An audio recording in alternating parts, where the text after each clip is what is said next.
Good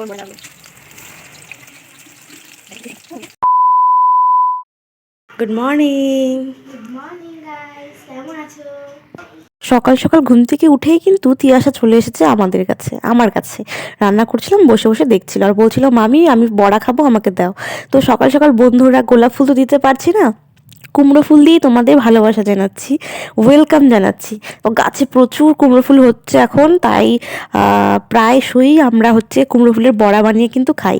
তো এর জন্য এখানে ডাল সেদ্ধ হয়ে গেছে, আর কুমড়ো ফুল ছিঁড়ে নিয়ে এসেছি বড়া বানাবো দেখে। আর কুমড়ো ফুলের বড়া খেতে হেব্বি লাগে জানো তো। আর দেখলাম ফ্রিজে না আগের দিনের কিছু ব্যাটার মানে বেঁচে গিয়েছিল, সেই ব্যাটারটাকে আরেকটু মশলাপাতি দিয়ে রেডি করে তো মানে এখান থেকে বড়া বানাচ্ছি, কুমড়ো ফুলের বড়া। তো তিয়াশা যতবারই আসে ততবারই কিন্তু আমার কাছে কিছু না কিছু খায়। একবার কুমড়োর বড়া, কুমড়ো ফুলের বড়া, বক ফুলের বড়া, কত কি বানাই। তিয়াশা কিন্তু আমার হাতে রান্না খেতে খুব ভালোবাসে, তো আমাকে বলছিল দাম আমি ভিডিও করে দেই আর তুমি বানাও। তো আজকে ও ভিডিও করে দিচ্ছিল একটু, আর আমার না খুব তাড়া ছিল আজকে তোমাদের সাথে আমি কিছু কথা শেয়ার করব, যেটা শেয়ার না করে আর হচ্ছেই না, আর ধৈর্যের বাঁধ ভেঙে যাচ্ছে। সেটা হচ্ছে আগে বলি যে আমার তাড়াহুড়োটা কেন ছিল।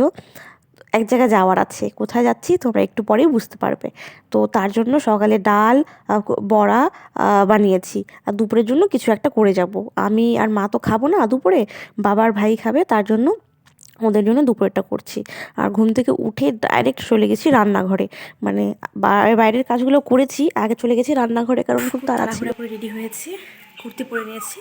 তো আমি আর মা যাচ্ছি এক জায়গাতে, দিদিবাড়িতেও যাবো ঘুরতে, তার আগে এক জায়গাতে যাব।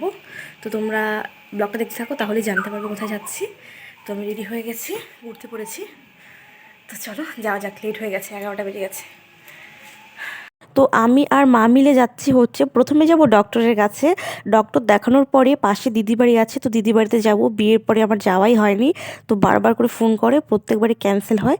তো এবার দেখো চলে এসেছি ডক্টরের এখানে, অনেকটা টাইম বসে থাকতে হয়েছে ডক্টর দেখাতে এসে। আর যেই কথাগুলো বলার ছিল, একজন ফৌজির ওয়াইফ হয়ে একটা মানে মেয়ের অনেক কিছু স্যাক্রিফাইস করতে হয়, কেননা তার সঙ্গে চলার মতো, তার সঙ্গে কথা বলার মতো সময় ফৌজিদের থাকে না। অনেক সময় ইচ্ছে হলেও কথা বলা যায় না, অনেক কষ্টের মধ্যে দিয়ে চলতে হয়।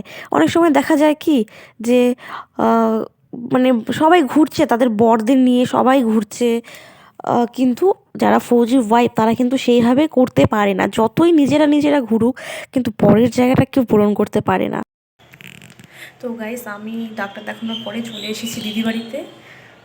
সারাদিনে ভালো মন্দ কত কি হয় সেটা বলার মতো সময়ও থাকে না, যেহেতু তারা সবসময় ব্যস্ত।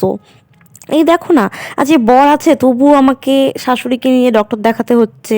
হ্যাঁ, মাকে নিয়েও ডক্টর দেখাতে চাই, এটা ভালো, কিন্তু তাও না, বরের সাথে যাওয়ার ব্যাপারটাই আলাদা। তো কি বলার আছে আর, মানে অনেক রকমের কষ্ট আছে যেগুলো সহ্য করতে হয় ফৌজির ওয়াইফদের। অনেক রকমের সমস্যার সম্মুখীন হলেও সবসময় তাদের কাছে পাওয়া যায় না। তো এই দেখো দিদিদের বাড়িতে এসেছিলাম, তো এসে দেখছি ওদের বাড়িতে একটা টিয়া পাখি আছে। তো টিয়া পাখিটা এখন খাচ্ছে, খাওয়া দিল এখনই দিদি।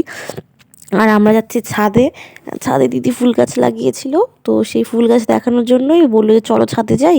আর দিদিদের বাড়িতে কিন্তু ফার্স্ট এসেছি আমি, বিয়ের পরে বরকে নিয়েও আসিনি, কি করে আসবো, ওই যে বললাম সব সময় বরের সাথে ঘোরার ভাগ্য হয়ে ওঠে না আমাদের, কারণ আমরা ফৌজির ওয়াইফ, অনেক কিছু সহ্য করতে হয় আমাদেরকে, মানে অনেক স্যাক্রিফাইস করতে হয়।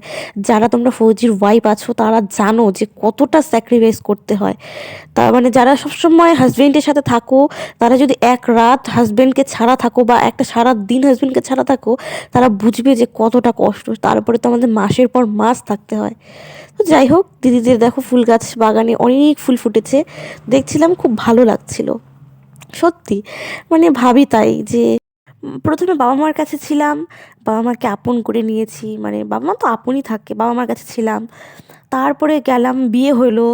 তো বিয়ের পরে হাজবেন্ডই একটা মেয়ের কাছে সারা পৃথিবী হয়। আমার হাজবেন্ডও আমার কাছে সারা পৃথিবী, সুখ দুঃখ ভালো মন্দ সব কিছুতে ওই আমার, আমার সব কিছু। তো কিন্তু এখন বিয়ের পরে হাজবেন্ডও থাকে না। গাইস এখন আমরা ছাদের উপরে ফুল গাছ দেখছি, তো বর বাবু ভিডিও কল করেছে, এই দেখো, হাই করে দাও, একটা হাই করে দাও। সবসময় বরকে সঙ্গেও পাই না, হাজবেন্ড থাকে না, মানে একটা যতই সব কিছু থাকুক একটা জায়গা ফাঁকা ড্যাশ পড়েই থাকে, মানে ফাঁকা শূন্যস্থানটা জীবনেও পূরণ হয় না। বলো কেমন লাগতেছে তোমার ভাস্তির বাড়িতে এসে?